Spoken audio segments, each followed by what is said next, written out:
सब हम लोग देख लेंगे, लेकिन हाथ में पत्थर उठाना, पत्थरबाजी करना और रिलीजियस नारा के साथ गुंडागर्दी करना, ये बंगाल में नहीं होगा, नहीं होगा। কাজগুলো করবেন না, এই কাজগুলো থেকে বিরত থাকুন।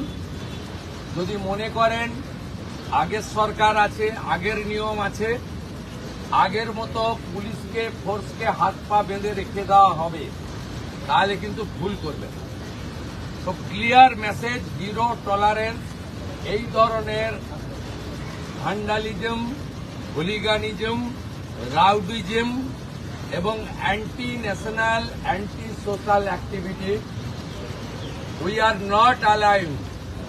আমি পুলিশ মন্ত্রী, হোম মিনিস্টার হিসেবে লাস্ট ওয়ার্ড বলে গেলাম, একটা পুলিশের গায়ে যদি হাত পড়ে, এই সরকার তার আইন প্রয়োগ করে যতদূর যেতে হয় হবে।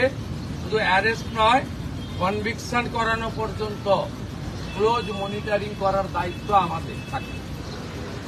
আর পুলিশের সমস্ত বন্ধুদের বলবো, বিএনএস যা বলেছে, আপনাকে ট্রেনিং পিরিয়ডে যা বলেছে, আপনার সুপিরিয়র যা অর্ডার দেবে অন স্পট, আপনি চিন্তামুক্ত হয়ে করবেন। কে কোন দল করেন, কে কোন ধর্মের লোক, কে কোন সম্প্রদায়ের লোক, কে কোন প্রভাবশালীর ক্লোজ লোক, তার এগেনস্টে অ্যাকশন নিতে গেলে 5 বার ভাবতে হবে। আপনারা এই চিন্তা মুক্ত করুন। মাননীয় প্রধানমন্ত্রী বারে বারে বলেছেন, বেঙ্গলে ভয়ে আউট, ভরসা ইন।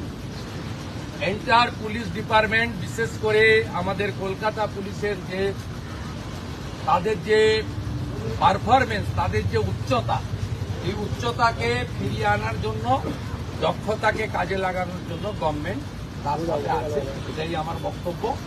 আমি খুব হ্যাপি, এখানকার ইনভেস্টিগেটিং অফিসার এবং সুপিরিয়র পুলিশ অফিসাররা ইতিমধ্যে 40 জনকে গ্রেপ্তার করেছে এবং নগরপাল নিজে এটাকে, আমাদের সিপি নিজে এটাকে মনিটরিং করছেন।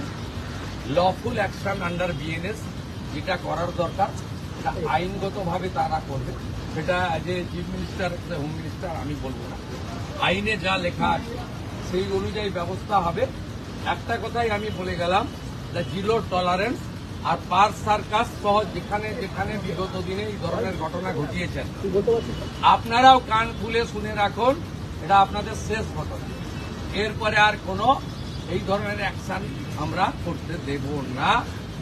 যদি করেন, আমার থেকে খারাপ কোনো पुलिस मंत्री हो। जनता को आश्वस्त कर रहा हूं, पूरा पुलिस को सरकार का कोऑपरेशन कीजिए। और कोई एग्रीवनेस है, कोई पुलिस के खिलाफ, कोई किसी का खिलाफ कोई शिकायत है, तुरंत आकर ओसीआईसी से मुलाकात कीजिए। ओसीआईसी का खिलाफ कुछ है तो डीसी का साथ मुलाकात कीजिए।